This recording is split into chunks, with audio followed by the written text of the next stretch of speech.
सर्वांना श्री स्वामी समर्थ. अवधूत चिंतन श्री गुरुदेव दत्त. तर काल मी व्हिडिओ केला होता की शाकंभरी नवरात्र चालू झालेलं आहे. तर त्यासंबंधी अनेक जणांच्या घरात शाकंभरी देवी आहे, कुळदेवी, त्यांच्या घरात शाकंभरी नवरात्र पकडलं जातं.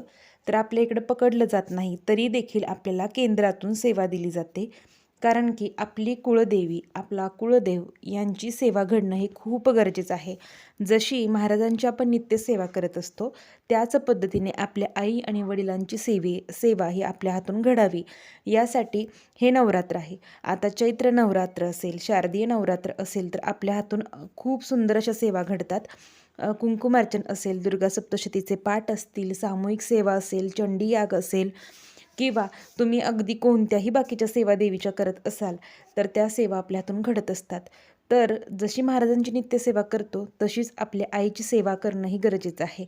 आपल्या कुळदेवांचा आशीर्वाद आपल्याला असेल, तर आपल्या घरात कोणताही त्रास होत नाही किंवा कोणत्याही वैवाहिक जीवनात अडचणी येत नाहीत. जर आपल्या हातून कुळदेव आणि कुळदेवी यांची सेवा घडत नसेल, तर विवाह असेल किंवा नोकरी असेल, प्रमोशन असेल, मुलं किरकिर करत असतील किंवा घरात सतत वादविवाद असतील किंवा खूप डॉक्टर केले तरीही मूलबाळ राहत नसेल, संततीबाबतचे प्रश्न असतील, तर हा सर्व त्रास आहे तो कुळदेव आणि कुळदेवी यांची सेवा न केल्यामुळे होतो. तर मी आज त्याबद्दलच सांगणार आहे की या जी काही नवरात्र आहे, शाकंभरी नवरात्रनिमित्त आपण सर्वजण आपल्या कुळदेवीची सेवा करूया. तुम्हाला भले शाकंभरी नवरात्राची मांडणी वगैरे काही करत नसतील तुमच्या घरी, तुम्ही तुमच्या कुळदेवीची तरी सेवा करू शकता ना. तर आवर्जून आपल्या स्वतःच्या कुळदेवीची सेवा करा. तर सेवा काय आहे, तर सिद्धकुंजिका स्तोत्र जे आपल्या नित्यसेवेच्या पुस्तकात आहे, ते सिद्धकुंजिका स्तोत्र एवढं प्रभावी आहे की आपल्याला हे कुंजिका स्तोत्र वाचलं तर दुर्गा सप्तशती पाठ केलेल्याचं फळ मिळतं. एवढं हे प्रभावी आहे. हे पाठ हा पाठ जो आहे तो देवाऱ्यासमोर म्हणजे धुतलेलं असेल असं वस्त्र घालून, महिलांनी साडी नेसून किंवा तुमचं स्वच्छ असं वस्त्र घालून तुम्हाला हे पाठ वाचायचं आहे. हा पाठ दुर्गा सप्तशती पाठ केल्या एवढंच पुण्य देतो. हा पाठ शक्यतो सकाळी वाचा, जेवण केल्यानंतर वाचू नका. एकदा वाचा, दररोज वाचा, तुमची इच्छा. पण हे स्तोत्र दररोज वाचावं खरं तर, किंवा मंगळवारी शुक्रवारी तरी वाचावं. हे कसं वाचायचं? ओम शृणुदेवी प्रवक्ष्यामि कुंजिका स्तोत्रमुत्तम येन मंत्र प्रभावेन. आता इथं पाठीमागे दिलेलं आहे बघा, कुंजिका पाठ मात्रेन दुर्गा पाठ फल लभेत अतिगुह्यतर देवी देवानामपि दुर्लभम. म्हणजे देवांनाही दुर्लभ आहे असं हे सिद्धकुंजिका स्तोत्र आहे. या सिद्धकुंजिका स्तोत्राचं महत्त्व हे दुर्गा सप्तशती पाठ केल्याच्या एवढं या पाठाचं किंवा याचं सिद्धकुंजिका स्तोत्राचं फळ मिळत असतं.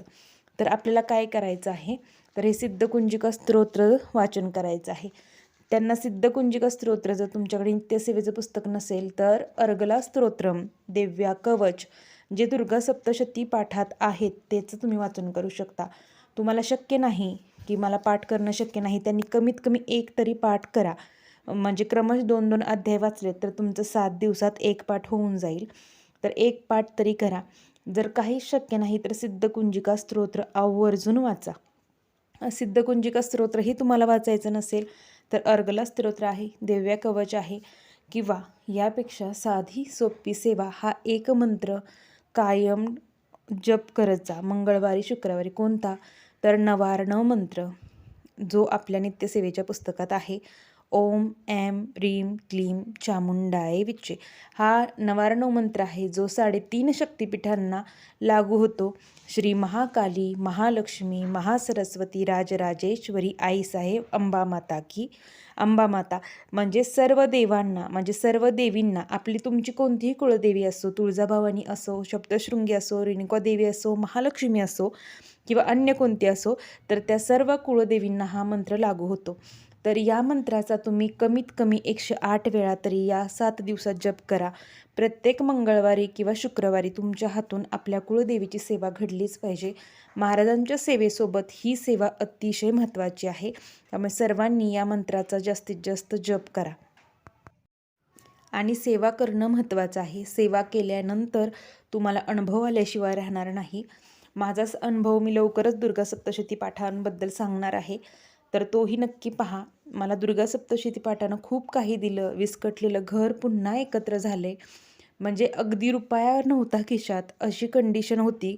अशा कंडिशनमधून आई भगवतीनं किंवा स्वामींच्या आशीर्वादानं, गुरुकृपेमुळे सगळे तरुण निघालो आहोत आम्ही.